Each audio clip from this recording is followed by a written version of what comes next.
Zijn vader was het al en ook zijn opa was al melkboer.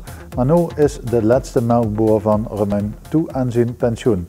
En dat komt omdat zijn riende winkel het heeft begeven. De motor is niet meer te repareren.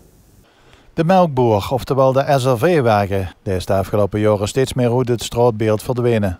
Naar schatting zijn er nog zo'n 100 riende winkels in ons land. In de jaren 70 waren dat er zo'n 2000. Sinds deze week is er weer een minder. De riende winkel van Hans Hamans uit Neel heeft het deze week begeven. Repareren is te duur en Hans gaat dus noodgedwongen met pensioen.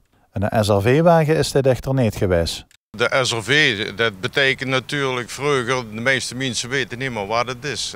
Het is samen rationeel verkopen. Ik ben nooit aangesloten bij SRV, ik ben altijd eigen vrije man geweest. En wat dat betreft moet ik zeggen, ik heb 50 jaar vrij geleefd met mijn klantje en dat heeft me heel goed gedaan.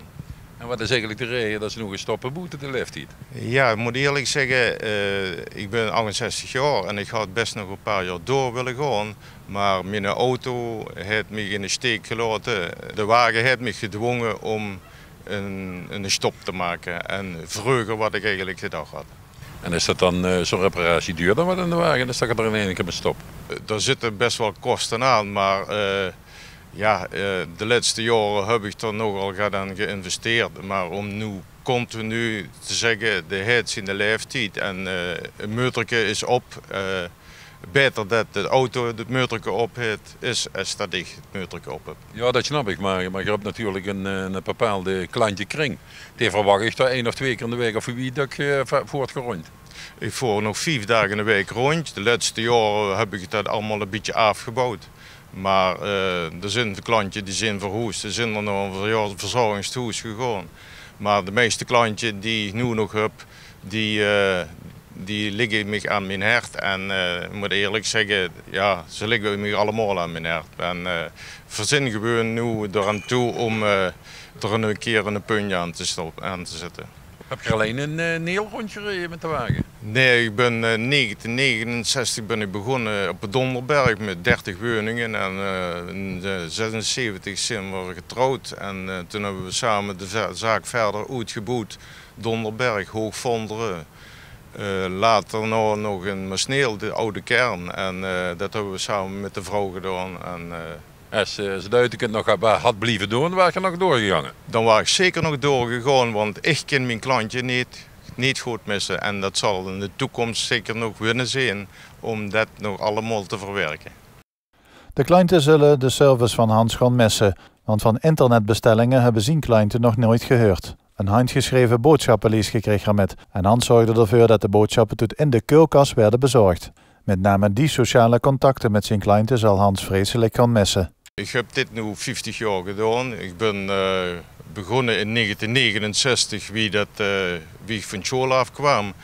Ik had geen zin meer in leren. Ik had best wel een mooi cijfer op het eindexamen. Maar ze zeiden allemaal van dat is toe stops. Maar ik wil toch met mensen bezig zijn. Ik heb het eigenlijk overgenomen van mijn vader. En 50 jaar zijn nu afgesloten. Mijn vader heeft het zoveel jaar gedaan, mijn opa heeft het zoveel jaar gedaan. Dus eigenlijk is het nu gedaan met de melk. En moest toch wel zeggen 100 jaar. Mijn grootvader heeft nog beer en schnaps verkocht. En zeg maar, de melk is nu echt gedaan. Hans gaat nu tijd maken voor zijn hobby's, zoals deze bolide. En hij zal zijn 4 kleinkinderen gaan dukker zijn. Stel nu voor, dan kom dadelijk even zitten, kom maar hier, dan maak ik de wagen wel even. Gaat je dan nog door? Dat zou ik wel willen, maar ik heb nu op het moment toch nog het idee van er zijn nog andere dingen buiten werken. En ik denk dat ik me gewoon moet concentreren, dat ik met mijn kinderen en mijn vrouw nog verder ga genieten. Ik ben nooit krank geweest in die 50 jaar. Ik ben elke dag op paard geweest. En wat dat betreft is dat ook uniek dat ik zeg van ik ben gezond en ik wil nu ook gezond verder gaan. Ja, Hans, de Veuren is er bijna uit, hè, jong? Ja, de Veuren is bijna uit. Wat er nog overblijft, dat kunnen we nog zelf opeten. En we hebben nog kinderen en kleinkinderen, dus wat dat betreft krijgen we het best wel voor elkaar. En straks is dat allemaal op is geruimd en we hebben het magazine een beetje op orde.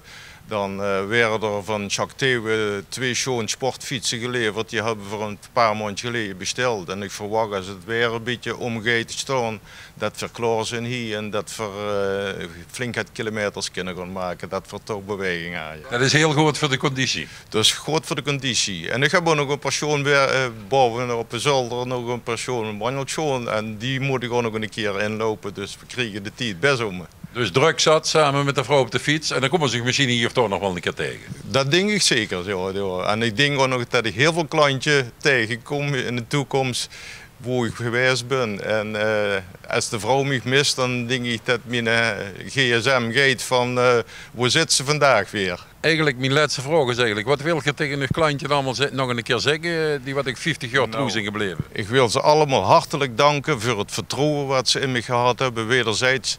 En ja, het is een hele schone tijd geweest en daar zal ik heel lang van kunnen nagenieten.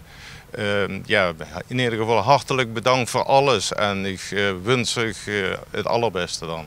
En geer nog een gezond en een heel lang leven namens de klanten. Dank je wel.